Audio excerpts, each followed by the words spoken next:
विस्तार से खबरों पर बात करेंगे। प्रयागराज हिंसा को लेकर आज बहुत बड़ा खुलासा हुआ है। पुलिस ने उपद्रव मचाने वाले बाइकर्स गैंग की तस्वीरें जारी कर दी हैं। टाइम्स नाउ नव भारत के पास हिंसा के आरोपियों की एक्सक्लूसिव तस्वीरें हैं। हर तस्वीर नए खुलासे करती है।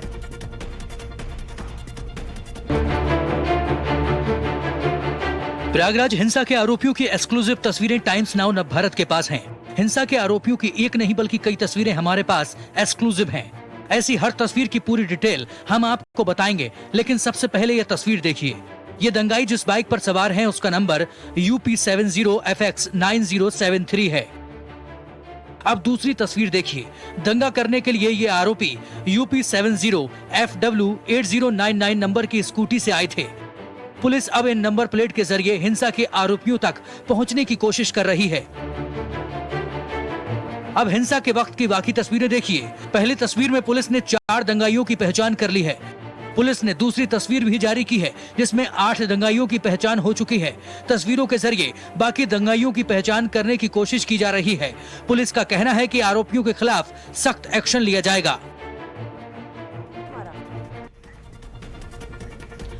प्रयागराज हिंसा से जुड़ी बड़ी खबर आप तक पहुंचा देते हैं। 59 आरोपियों की इसमें पहचान हो गई है। पुलिस ने 59 आरोपियों की तस्वीर जारी कर दी और सीसीटीवी के आधार पर आरोपियों की पहचान की जा रही है। उसके बाद उनकी धरपकड़ तेज हो जाएगी और सख्त कानून के तहत कार्रवाई इन आरोपियों के खिलाफ की जाएगी। तो प्रयागराज में जिन्होंने हिंसा भड़काई, एक एक करके वो हो रहे हैं बेनकाब। अब पुलिस ने ऐसे ही 59 आरोपियों की तस्वीरें और जारी की हैं। देखिए तस्वीर आप अपनी टीवी स्क्रीन पर देख रहे हैं। ये जो तस्वीरें जारी की गई, दरअसल ये सीसीटीवी कैमरे में लोग कैद हुए थे, हिंसा भड़काते हुए, हिंसा को प्रोवोक करते हुए, भीड़ को और भी ज्यादा उकसाते हुए। ये वो लोग हैं जो उस दिन हिंसा भड़काने में मुख्य रोल अदा करते हुए देखे गए थे। अब पुलिस ने ऐसे लोगों की तस्वीरें जारी की हैं। लोगों से भी अपील की है कि इन लोगों को पहचाने। मनीष इस समय हमारे साथी इस समय जुड़ रहे हैं। मनीष, लगातार ऐसे लोगों को टीम चिन्हित कर रही है, पुलिस चिन्हित कर रही है जिन्होंने हिंसा भड़काई। अब और क्या अपडेट इसमें नजर आती है?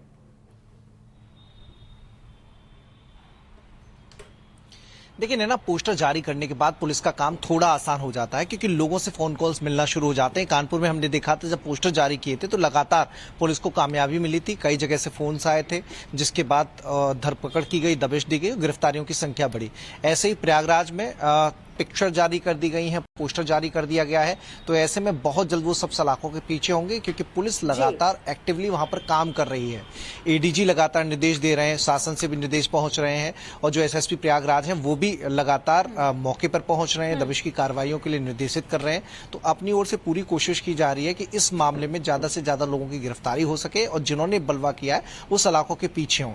साथ ही इस पूरी कॉन्स्पिरेसी को जिन लोगों ने अंजाम दिया उसमें जावेद मोहम्मद जो प्रमुख नाम है, इसके अलावा अली अहमद जो कि बड़ी अटाला मस्जिद का इमाम है, उस इमाम के संपर्क में पुलिस अधिकारी थे। वो लगातार कोशिश कर रहे थे कि वो शांति की अपील करें ताकि यहाँ पर जमावड़ा न लगे। लेकिन अली अहमद की भूमिका महत्वपूर्ण इस वजह से और हो जाती है कि इन सब बातों को दरकिनार करके उसने वहां पर न केवल लोगों को इकट्ठा किया बल्कि खुद भी उस भीड़ का हिस्सा वो रहा।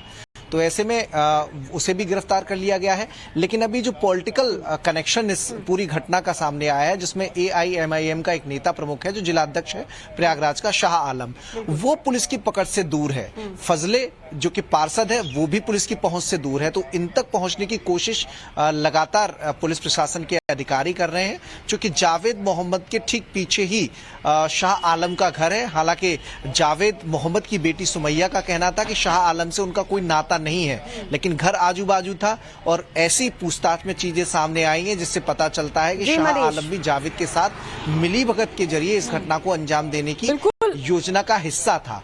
तो ऐसे में शाह आलम की भूमिका महत्वपूर्ण हो जाती है। अब उसकी संपत्ति की भी जांच प्रयागराज की जाएगी। बिल्कुल मनीष, क्योंकि देखिए जावेद के साथ में कितने लोग यहाँ पर इन्वॉल्व थे, जाहिर तौर पर उनकी जांच यहाँ पर होगी और उसी के साथ साथ खुलेंगे वो तार जिनको खंगाला पिछले लंबे वक्त से जा रहा है। इसी बीच देखिए और भी हिंसा से जुड़ी हुई, प्रयागराज हिंसा से जुड़ी हुई कुछ और तस्वीरें भी निकलकर सामने यहाँ पर आई हैं, जिसमें आप उन उपद्रवियों को देख सकते हैं जिन्होंने उस दिन जुमे की नमाज के बाद वहां की तस्वीर बदल कर रख दी थी। किस तरह से पत्थरबाजी की गई थी, किसी को बख्शा वहां पर नहीं जा रहा था। ये खबर टाइम्स नाउ नव भारत ने आपको दिखाई थी और अब कैसे जांच एक एक कर आगे बढ़ रही है और कैसे अब इन उपद्रवियों की तस्वीरें एक के बाद एक जारी की जा रही हैं। तो किसी के हाथ में पत्थर है, किसी के हाथ में डंडे हैं। आप देखिए, इन तस्वीरों को देख करके ही अंदाजा लगाया जा सकता है कि ये उपद्रवी हैं। ये वो चेहरे हैं जिन्होंने प्रयागराज की अमन शांति में खलल डालने की पूरी कोशिश जुमे की नमाज के बाद की। सभी के हाथों में आप कुछ न कुछ देख सकते हैं, पत्थर, डंडे से लैस ये उपद्रवी हिंसा फैलाने के लिए मुस्तैद थे और जुमे की नमाज के बाद जो भीड़ प्रयागराज में हिंसा फैलाती हुई नजर आई, उसका ये हिस्सा थे। मनीष लगातार हमारे साथ बने हुए हैं। मनीष, आज कुछ और तस्वीरें जारी की गई हैं जिसमें बाइकर्स गैंग की भी तस्वीर जारी की गई है। ये वो लोग जो पेट्रोल पंप पर पेट्रोल डलवाने पहुंचे थे, लेकिन शायद उन्हें इस बात का अंदाजा नहीं था कि वहां पे भी सीसीटीवी कैमरे लगे हुए हैं और उनके चेहरे इसमें कैद हो जाएंगे।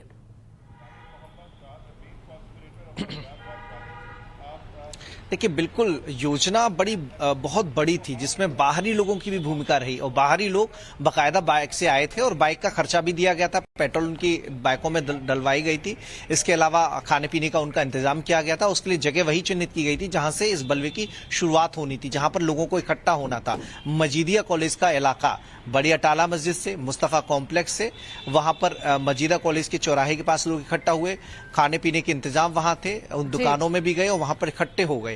पुलिस समझ रही थी कि ये लोग खाने पीने की दुकानों पर इकट्ठे हैं, लेकिन वो किसी खुफिया योजना को अंजाम देने के लिए वहां पहुंचे हुए थे। तो ऐसे लोग अब सीसीटीवी फुटेज सामने के आने के बाद उन तक पहुंचना बहुत आसान पुलिस के लिए हो जाएगा।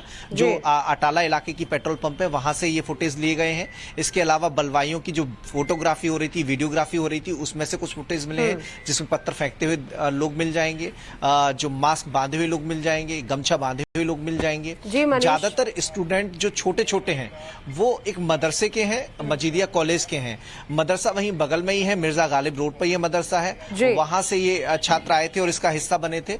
अब पुलिस इस मामले की जांच कर रही है कि क्या मदरसे के शिक्षकों की भी कोई भूमिका है, क्योंकि वो आवासीय विद्यालय है, आवासीय बिल्कुल। और मनीष, जैसे जैसे जांच आगे बढ़ेगी और भी बहुत सी बातें सामने आ जाएंगी, उम्मीद जरूर जताई जा रही है। लेकिन ना सिर्फ प्रयागराज की हिंसा, बल्कि जो झारखंड में जो हिंसा हुई उससे जुड़े हुए भी लगातार एक एक चेहरे बेनकाब हो रहे हैं।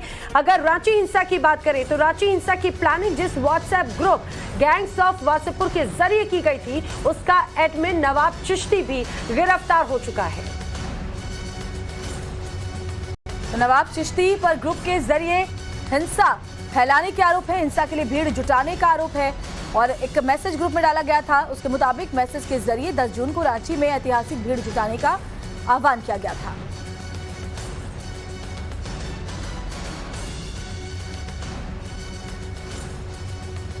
तो गैंग्स ऑफ वासेपुर का जो सरगना है वो गिरफ्तार हो गया है। हमें और जानकारी देने के लिए हमारे सहयोगी इस समय लाइव जुड़ चुके हैं और इस मुतालिक और क्या ऐश्वर्या अपडेट मिल पा रही है? सरगना की गिरफ्तारी हो गई है, कितना बड़ा यह नेक्सस है, कौन कौन लोग हैं, क्या चेहरे सामने आ पाए?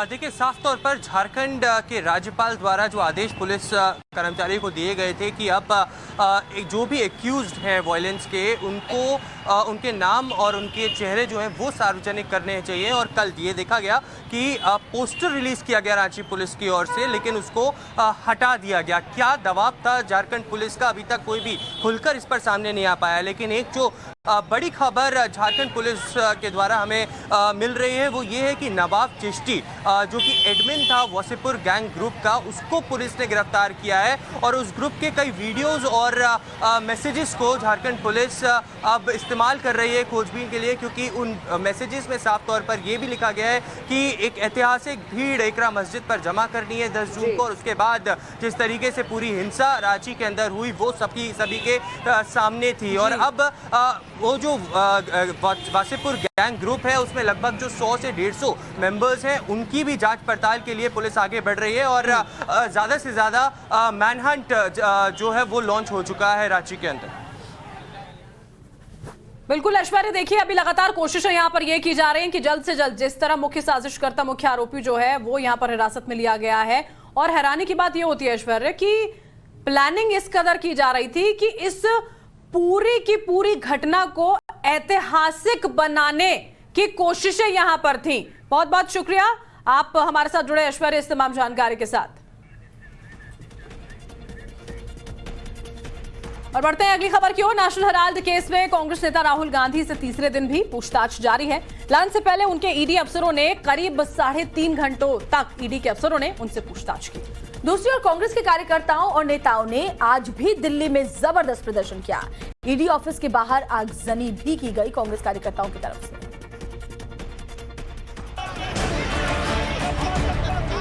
कांग्रेस नेताओं और कार्यकर्ताओं ने आज दिन भर कितना हंगामा किया, सबसे पहले इन दो तस्वीरों के जरिए समझिए। ये दिल्ली के हाई प्रोफाइल लुटियन जोन की तस्वीरें हैं। राहुल गांधी से पूछताछ के विरोध में प्रदर्शन कर रहे कांग्रेस कार्यकर्ताओं ने यहां बीच सड़क पर आग लगा दी। आग के कारण सड़क पर चल रहा ट्रैफिक स्लो हो गया। लोगों को दिक्कतों का सामना करना पड़ा, जिसके बाद दिल्ली पुलिस मौके पर पहुंची। दिल्ली पुलिस के जवान ने सड़क पर लगी इस आग को बुझाया।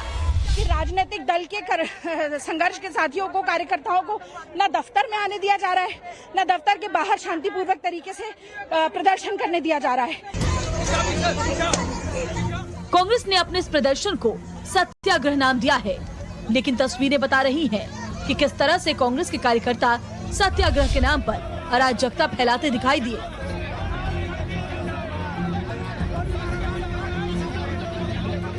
हाथों में झंडा लिए कार्यकर्ता पुलिस से भिड़ गए। पुलिस ने रोकना चाहा तो महिला कार्यकर्ता जमीन पर लेट गई। पुलिस से बदसलूकी की गई, जिसके बाद पुलिस ने इन महिला प्रदर्शनकारियों को हिरासत में ले लिया।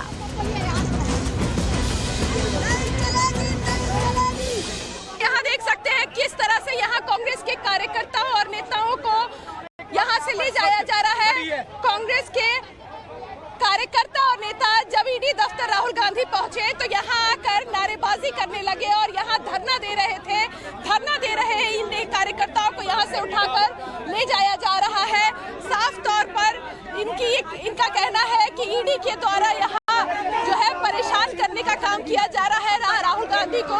जो राहुल गांधी जी के साथ कंधे मिलाकर खड़े हैं, जो तानाशाही सरकार है, मोदी जी तानाशाही चला रहे, मोदी जी की तानाशाही नहीं चलेगी। जबरन पुलिस द्वारा उठाया जा रहा है हम लोगों को। क्या प्रदर्शन करने का हक भी नहीं है हम लोगों को? जवाहरलाल नेहरू के द्वारा एक अखबार शुरू किया गया था। ये अखबार सिर्फ उस अंग्रेजी हुकूमत के खिलाफ था।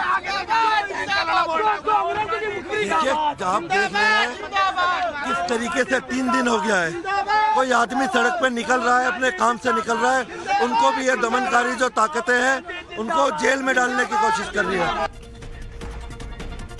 तो केंद्र सरकार का ये तानाशाह रवैया है, ये कांग्रेस पार्टी लगातार बोल रही है। वहीं कांग्रेस की तरफ से की गई हिंसा में पुलिस के एक एसीपी को गंभीर चोट आई है। जी हां, आज सड़कों पर कांग्रेस के नेता जमकर हंगामा करते हुए नजर आए और आरोप उल्टा सरकार पर भी उन्होंने लगाया।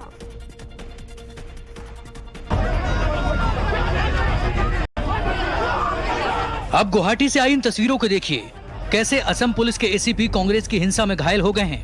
आरोप है कि कांग्रेस कार्यकर्ताओं ने प्रदर्शन के दौरान एसीपी के सिर पर वार किया, जिसके बाद उन्हें गंभीर चोटें आईं। उनके सिर से खून बहने लगा।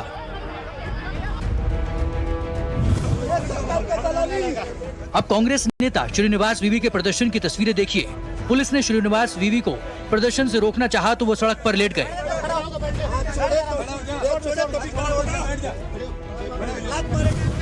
अब इनको देखिए, ये अजय कुमार लल्लू हैं। लल्लू प्रदर्शन के दौरान पुलिस से भिड़ गए, धक्का मुक्की करने लगे।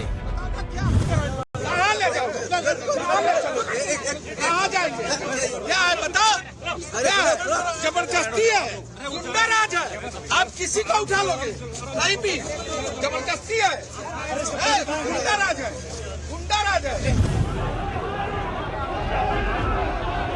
कांग्रेस ने आज सड़क पर अराजकता की, हिंसक प्रदर्शन किया, लेकिन कांग्रेस के बड़े नेता उल्टा सरकार पर आरोप लगा रहे थे।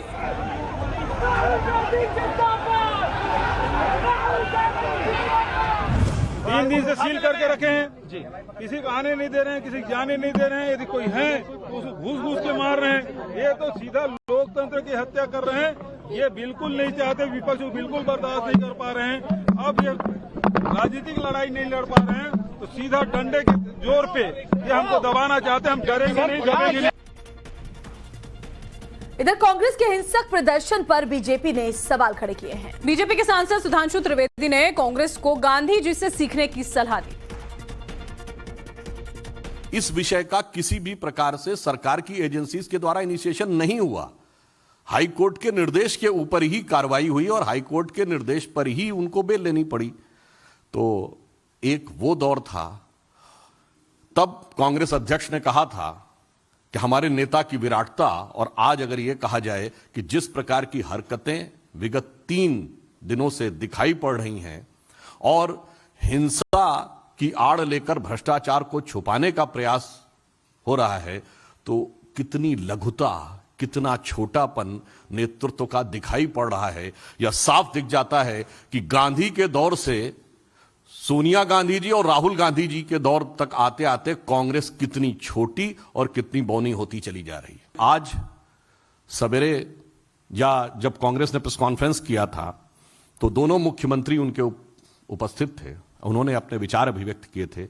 आज तीसरा दिन है। हम यह पूछना चाहते हैं कि कांग्रेस शासित राज्यों के मुख्यमंत्री अपने राज्य सरकारों का कार्य छोड़कर विगत 3 दिनों से दिल्ली में क्या कर रहे हैं? क्या ये उन राज्य सरकारों में जिन्होंने कांग्रेस को लोकतांत्रिक तरीके से चुना था, उनके साथ एक छल या धोखा नहीं है? हमें इसका उत्तर। कांग्रेस नेता शेख हुसैन ने एक विवादित बयान पर माफी से इनकार कर दिया है। शेख हुसैन ने प्रधानमंत्री मोदी को लेकर जो विवादित बयान दिया था, दरअसल कांग्रेस नेता शेख हुसैन के खिलाफ इस पर एफआईआर दर्ज हुई है। शेख हुसैन का विवादित बयान जमकर उनको मुश्किलों में डालता हुआ नजर आता है, लेकिन शेख हुसैन ने स्पष्ट कर दिया है कि वो अपने बयान पर माफी नहीं मांगेंगे। अपने बयान के चलते उनके खिलाफ एफआईआर भी हो चुकी है। मैंने तो ऐसा कोई एफआईआर होने वाली बात, ऐसी कोई दर्ज होना चाहिए, ऐसा कोई बात तो मैंने बोला नहीं। जो भी ये पार्टी के हित में, पार्टी लाइन के ऊपर मैंने भाषण दिया पूरा। और मैंने अब आखिरी की बात कौन से सेंटेंस को बोल रहे हैं, तो मुहावरे के रूप में मैंने वो पेश किया। ऐसे मुहावरे बोले जाते हैं ना, ऐसे बहुत सी चीज़ें बोली जाती है, वही मुहावरा मैंने बोला। ये मैंने ऐसी खेत लाई कोई बात ही नहीं किया। प्रधानमंत्री जी के बारे में कुछ बोलने का सवाल ही नहीं आता। जो भी है भाषण में मैंने पूरा जो भी बोलना है मैंने वो बोला है भाषण के अंदर में, काम को लेके, गुजरात को लेके, ये देश के अंदर में जो भी पार्टी के हित में बात किया। और हमारा बोलने का मतलब है कि आज राहुल गांधी जी, सोनिया गांधी जी को मीडिया का नोटिस दे रहे, बीजेपी से शिवसेना, राष्ट्रवादी कांग्रेस, यानी रोज पढ़ो तो उनको ही ईडी के नोटिस जा रहे। तो बीजेपी के अंदर में लोग नहीं है क्या? खेत वाली बात ही नहीं बोला मैंने, तो खेत की क्या जरूरत है? अगर कोई ऐसी बात बोलता तो उसमें कह रहे खेत करनी, खेत वाली बात ही नहीं कोई बोला मैंने। 2000 करोड़ के भ्रष्टाचार के सवाल पर साइलेंट राहुल गांधी और राहुल की सेना सड़कों पर वायलेंट। इसका एक और उदाहरण अभी देखने मिला है, जब महाराष्ट्र में नागपुर के पूर्व सिटी अध्यक्ष कांग्रेस पार्टी के खुलेआम थ्रेट दे रहे हैं, धमकी दे रहे हैं प्रधानमंत्री को, और ऐसे अपशब्द बोल रहे हैं जिनको दोहराया भी नहीं जा सकता। और उनके साथ उस समय महाराष्ट्र सरकार कांग्रेस के 2 वरिष्ठ मंत्री भी मौजूद थे। ये खुली धमकी एक पैटर्न है, एक डिजाइन है। कांग्रेस पार्टी 3 दिन से लगातार confrontation committee, all India confrontation committee बन चुकी है। सड़कों पर वायलेंस कर रही है, आगजनी कर रही है, टायर जला रही है, असम में पुलिस को मार रही है, बैरिकेड तोड़ रही है, किस प्रकार से हुड़दंग मचा रही है, दिल्ली को पूरा बंधक बना दिया है, मुंबई की सड़कों को जाम करने की कोशिश कर रहे हैं। और महाराष्ट्र में जिस प्रकार से प्रधानमंत्री मोदी को ओपन थ्रेट दिया जा रहा है, धमकी दी जा रही है, इसके खिलाफ क्या महाराष्ट्र की पुलिस कार्रवाई करेगी? पर सवाल यह भी बनता है कि भ्रष्टाचार पर जब पूछे जा रहे हैं सवाल, तो राहुल गांधी साइलेंट है, 2000 करोड़ के गबन पर साइलेंट है। और उन्होंने कार्यकर्ताओं को कहा है कि तुम वायलेंट बन जाओ, सड़कों को जाम करो, शहर में आग लगाओ, और किस प्रकार से पूरे के पूरे भ्रष्टाचार के मामले पर दबाने की कोशिश की जा रही है। ये सत्याग्रह नहीं, ये राहुल गांधी का दुराग्रह है। सरकार की ओर से अब अग्निपथ स्कीम लॉन्च कर दी गई है, जिसके जरिए भर्ती का ऐलान किया गया है। तो देश के कई इलाकों में इसके खिलाफ प्रदर्शन भी शुरू हो चुके हैं। बिहार में भी इसको लेकर जमकर बवाल हुआ है। सबसे पहले बिहार के मुजफ्फरपुर से आई इन तस्वीरों को देखिए। सरकार के फैसले के विरोध में हजारों लोग सड़कों पर उतर आए। हाथों में डंडे लिए इन लोगों ने अपने चेहरे को छिपाया हुआ है। पहले चौराहे पर टायरों को इकट्ठा किया गया, फिर उनमें आग लगा दी गई, ट्रैफिक जाम किया गया। मुजफ्फरपुर के चक्कर चौक, गोबर सही चौक, और मारीपुर में अलग अलग लोगों ने प्रदर्शन किया। प्रदर्शनकारियों का सवाल है, 4 साल बाद अगर सरकार उन्हें रिटायर कर देगी तो वो क्या करेंगे? हम लोग आर्मी का सी एग्जाम 1.5-2 साल से पोस्टपोन चल रहा है, 10 से 12 बार पोस्टपोन हो चुका है, लेकिन कल राजनाथ सिंह और पूरा इसी सेना मामले के जानकार मिलकर कल टीओ डिलाव कर दिया। अब बिहार के बक्सर से आई प्रदर्शन की ये तस्वीर देखिए। यहाँ प्रदर्शनकारी रेलवे ट्रैक पर बैठ गए, नारेबाजी की, पुलिस आई तो उससे बहस करने लगे। इसमें माध्यम से 4 साल का जॉब दे रहा है। 4 साल के जॉब में क्या होगा? मान लीजिए हम लोग 1 साल 1.5 साल से मेडिकल फीट है, अभी तक एग्जाम नहीं लिया और एयरफोर्स का जो रिजल्ट आया था वो कैंसिल कर दिया। राहुल गांधी ने फिर से सेना पर सवाल उठाए हैं। भारतीय जनता पार्टी देश की सुरक्षा से समझौता कर रही है, ये राहुल गांधी ने कहा है। जी हाँ, दरअसल नई योजना को लेकर राहुल गांधी का ये निशाना था केंद्र सरकार पर। राहुल गांधी ने कहा कि नई योजना से सेना की क्षमता घटेगी और राहुल गांधी ने दरअसल ट्वीट करते हुए अग्निवीर योजना पर सवाल खड़े किए हैं। ये ट्वीट आप उनका देख रहे हैं। राहुल गांधी ने एक बार फिर से केंद्र सरकार पर निशाना साधा। शिवानी शर्मा हमारे साथ जुड़ चुके हैं, उनका रुख कर लेते हैं। शिवानी, जैसे ही कल इस योजना का ऐलान किया गया है, सरकार लगातार विपक्ष के निशाने पर। अब एक बार फिर राहुल गांधी ने ट्वीट कर यहाँ पर सवाल पूछे हैं। बिल्कुल, राहुल गांधी ने अब से थोड़ी देर पहले अपने ट्विटर अकाउंट पर ये संदेश डाला है और उन्होंने सीधे तौर पर सवाल खड़े किए हैं अग्निपथ योजना पर, जिसे कल ही लॉन्च किया गया है। रक्षा मंत्री और तीनों चीफ इस दौरान मौजूद थे और इस योजना को लेकर राहुल गांधी ने कहा है कि ये देश की उस वक्त अनकॉल्ड फॉर है जब देश 2 फ्रंट पर चुनौतियां झेल रहा है, एक चीन के साथ और एक पाकिस्तान के साथ, और ऐसे वक्त में इस योजना को नहीं लाया जाना चाहिए था, ऐसा राहुल गांधी ने ट्वीट करते हुए लिखा है। साथ ही डिग्निटी वेलर पर भी सवाल उठाए हैं कि इस योजना से उस पर भी असर पड़ेगा। इतना ही नहीं, आपको बता दें, अब से थोड़ी देर पहले प्रियंका गांधी, राहुल गांधी की बहन, उन्होंने भी इस योजना को लेकर ट्वीट किया है। उन्होंने भी सवाल उठाए हैं अग्निपथ योजना को लेकर और अब राहुल गांधी ने ट्वीट करते हुए पुरजोर ढंग से कहा है कि ये योजना इस वक्त जरूरी नहीं थी जब भारत दोनों फ्रंट पर चुनौतियां झेल रहा है। तो राहुल गांधी ने अग्निपथ योजना जो कल ही लॉन्च हुई है और जिसे बताया जा रहा है अब तक की सबसे बड़े रिफॉर्म के रूप में रिक्रूटमेंट लेवल पर, उसका विरोध किया है। जी बिल्कुल, बहुत बहुत शुक्रिया आपका शिवानी इस तमाम जानकारी के लिए। तो राहुल गांधी से एक तरफ ईडी पूछताछ करी और दूसरी तरफ जैसे ही उनको वक्त मिलता है वो सरकार पर सवाल लगातार उठा रहे हैं। एक तरफ सेना में भर्ती के इस फैसले का विरोध हो रहा है तो दूसरी तरफ जम्मू कश्मीर के युवा सरकार के इस फैसले की जमकर तारीफ कर रहे हैं। इन युवाओं का ये कहना है कि टूर ऑफ ड्यूटी की वजह से बहुत ज्यादा फायदा मिलेगा। कहीं ना कहीं सरकार भी इस बात पे गौर कर रही थी कि भर्ती जो पेंडिंग है, काफ़ी सारे सेंटर्स खाली हुए हैं इस वक्त, तो कहीं ना कहीं उनके मन में भी ये ख्याल था कि रिक्रूटमेंट रैलीज करवानी है आर्मी की, लेकिन कुछ डिसीजनों की वजह से अभी तक रिक्रूटमेंट रैली नहीं हो पाई है।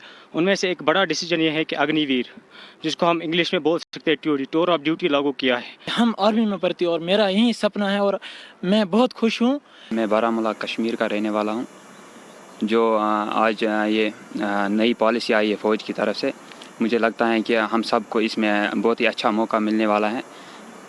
हम तैयारी कर रहे हैं बहुत सालों से, मतलब फ़ौज में जाने के लिए अभी कर रहे हैं प्रैक्टिस। तो आप खुश हैं? हाँ बहुत ही ज़्यादा खुश हूँ। मेरा बचपन से यही शौक़ था, मतलब बचपन से यही एम था मेरा फ़ौज में जाने के लिए।